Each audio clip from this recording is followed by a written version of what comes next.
Now we're going to talk about how to create your own email campaign, which you can do by putting your mouse on email campaigns, coming down to view edit, and coming over here to add. And that will bring you to this page right here. You simply give it a name. So let's say demo test, whatever. Give it any name that you want. There's an audio file here if you'd like. Just click on create this campaign. And a campaign, by the way, is a series of email messages spread over time. You'll be able, as you'll see, to select what dates you want different emails to go out. Now you can either copy an existing campaign, which can save you a whole lot of time, and then edit it, or create your own. Again, we're just going to create our own for the sake of time here. Now, by default, once you've done that, it might have an existing template here, which you can see by clicking here to choose a different design. So it's going to give you the name of your campaign up top. There's an instructional video, so you should watch the instructional videos to get more details. And you can click here to choose a different design. So if I click there, we have a whole library of different categories of different templates. So I'm just going to go back to modify the autoresponder campaign, but you can easily view a whole library of email templates. Choose the one that you like. Now we currently have no emails in the campaign, so what we want to do is click on add a new email to this campaign, and we give it a subject. Let's just say I'm going to say hi for now, and I'm going to show you how I change that, because I always would suggest you personalize the message. So once you've just typed anything in there, then you'll get your first email message. To view or edit this, you click on the link here for view edit, and from there, what I always like to do is I'm going to personalize the subject. So at the very top we have, well, let me scroll this down so you can see it. We have days to delay. So a day to delay of 0 means your first message is going to go out immediately right away, and then here's your subject line. And so what I do is, over here is the body of the message, is I would highlight this text and then hit my backspace key to remove it. And then I'll start typing in the body of the message. So I'll say hi, and then in this green area over here, this is where you can place a variable in your email to personalize it. So from the drop down menu, I click on this little arrow here. I like to personalize and put in the recipient's first name, and then always put a comma.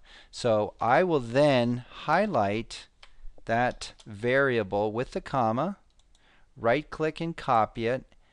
So I would hit Control C, does copy as well, and then I would replace that subject by always putting that variable first in the subject line. The reason for this is then when I get emails, if it's got my first name as the first word in the subject line, I'm a lot more likely to open up an email. So that's critical, very valuable. In almost every circumstance, put the variable for the recipient's first name in the subject line, and then Michael, have you seen this, or whatever. Just type in whatever you want for the subject line. Now you want to use things like curiosity, or here's the information you requested, or something along the lines to dramatically improve the likelihood that someone will open up your emails because you've got a compelling subject line. Down here, I would then hit the enter key a couple times so that you leave a little space, and then start. This is where you enter your message. Okay. Now we've got a lot of different options here. You can add images. So if you want to add an image, put your mouse where you want the image to go. You could add in a hyperlink. That's a link in an email. Let's say you want to track a link to your website. What you can do up here in the yellow section, it says place a trackable link to a web page on our system, or you can place a trackable link inside your email to anywhere. Okay, so let's say if I wanted to send someone to google.com and I wanted to track it, I would type in the website address here for google.com, and then the friendly message caption would be, if I have here, click here to go to Google now. If I type that in and I click on the add button, first put your mouse where you want that to go. Click on the add button, and what our system will automatically do is put a link in your email And what the recipient will see is click here to go to Google Now. And that will be the only text that they would see. They won't see any of this other information here. All they'll see is click here to go Google Now, and it will be linked, meaning it'll be clickable. And whenever anybody clicks on that, then we track it. And we can show you a little later where you can see your tracking statistics that will tell you who clicked on the link, when did they click on it, etc. So this is extremely valuable if you want to know who's not only opening up your emails, but who is clicking on links that you might put inside your email. Okay, so again, that's the purple section, is if you want to put a trackable link to go to any website, whether it's in our system or outside our system.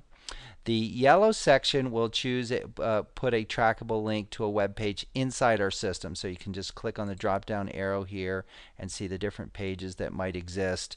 I'm in a demo platform, so the pages would look different, of course, in yours. Okay. At the end of the message, let's say sincerely. And then I always use the variables here for placing a variable, again in an email down here for my first name, and then leave a space, and then my last name, and then I hit the enter key, come down here, and I would put in my my phone number, and then I'd come down here, hit the enter key again, and then I might even come down and put in my website address. Okay, now why would I do that? Well, because maybe you might change your name in your system if you have a company name, or you have a business partner or whatever. Maybe you change your phone number, maybe you change your website address. So using the variables there are very good. Another key tip in autoresponder campaigns or emails that are more effective is always to use a PS and ideally a PPS. Okay, so a lot of people will skip through the body of your message. They'll go right to the PS. So make your PS message compelling. Got to spell correctly, Michael. Okay, so make your message compelling, and then mention a key point here. So make sure you make your PS something compelling, call to action, etc. Maybe suggest, if you're a business owner, suggest that people forward your email in the PS or the PPS. Hey, if you found this information helpful, please forward this to someone else. Put that in your PS. Okay.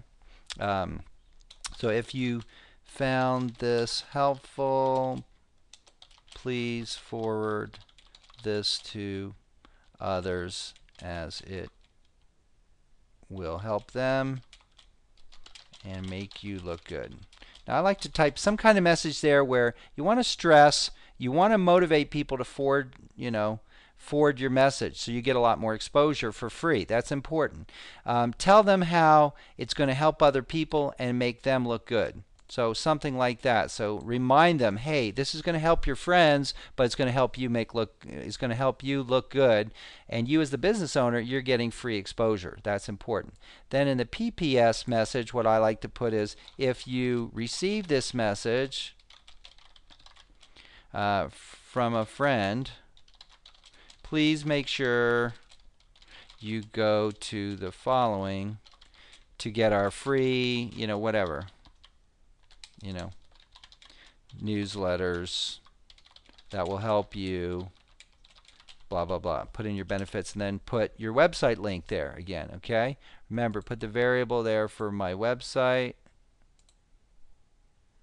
Oops, excuse me, I was already on website, so I want to come back here to my website and put your link there. Okay, when you're completely done with your message, you click on Save Changes, and now you have your first message. If you want to add another message, you simply click here to add a new email to this campaign. If you want to rename the campaign, you do so. So let's say we want to add a second message, and I'm just going to type in here second message again.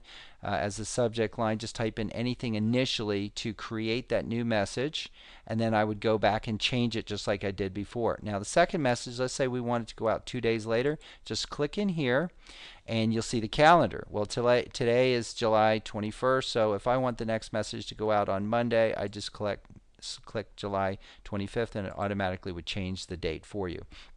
Once you've done that, you always want to click Save Sent on Dave Changes, and now you've just created your own autoresponder campaign. It's that simple. There's other options below here that should help you, and again, make sure you use this because remember and have multiple marketing messages. Businesses you'll get a lot more business when people see many exposures to your email messages. So a lot of times they'll say it'll take at least 5 to 7 messages. So just sit here and add another message, third message. Create 5 to 7 messages per campaign. We can automatically spread that over time. And then remember, always save your sent on day changes. And then or let's just add a fourth one here real quickly. Fourth message. So create at least 5 to 7 messages. So why don't I just do that since I'm telling you to do that? And remember, in every message, here's another good little tip. In the 5th message, let's say we're going to make that 10 days from now.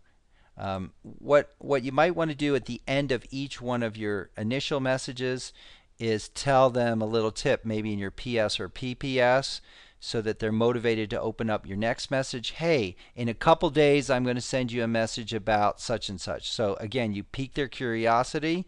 You're telling them what's coming. In the next message, you say, hey, a couple days ago I told you I was going to tell you about this. Well, here it is. And then again in the PS or PPS, tell them, here's what, in a couple more days I'm going to send you a message about this. So always keep them interested and motivated to open up your new emails. That should help.